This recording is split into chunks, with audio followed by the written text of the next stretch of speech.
2012 has arrived, and when it comes to video games, it seems like developers are leaning towards one of two increasingly popular options: trying to make a big, expensive modern war shooter to topple Call of Duty's throne, or trying to recreate a classic for the remaining fans of old-school gaming.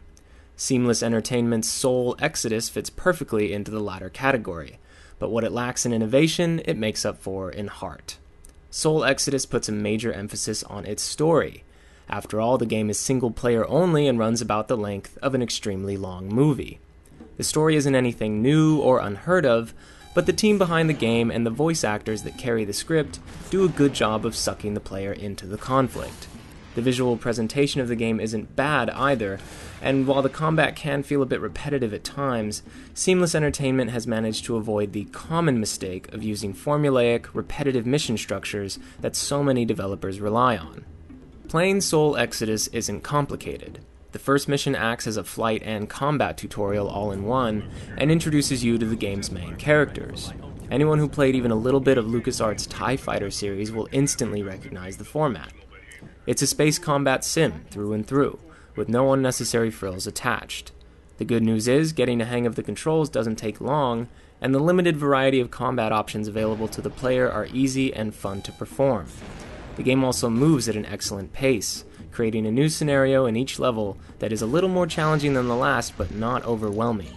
The game never cheap shots the player with aggravating sequences of seemingly impossible combat. Instead, it offers a series of objectives that must be completed in shorter and shorter amounts of time. It's a system that has worked in the past, and it works here to great effect. The game also features a simple upgrade system that allows the player to improve his or her fightership.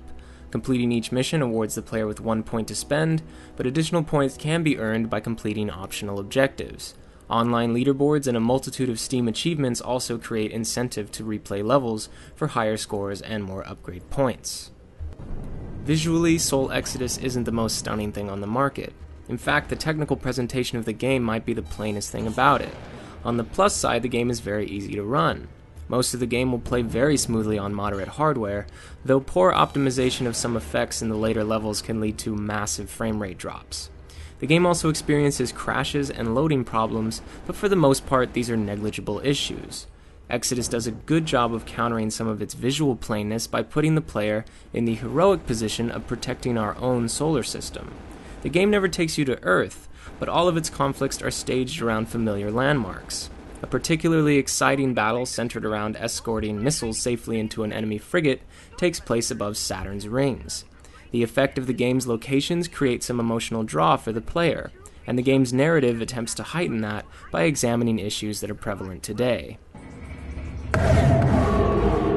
Praise God's holy light. How may we be of service, General? We're hunting for a rogue ship, and the trail has gone cold. The last sighting was well within sensor range of this station. We've been in the dark for the last several hours, General. Our sensors have been offline for repairs. Why was I not notified? I apologize, General. We'd hoped to have them repaired much sooner. We're just now bringing them back online in 3, 2, 1... It's not the most original story in the world, but the game doesn't take itself too seriously either.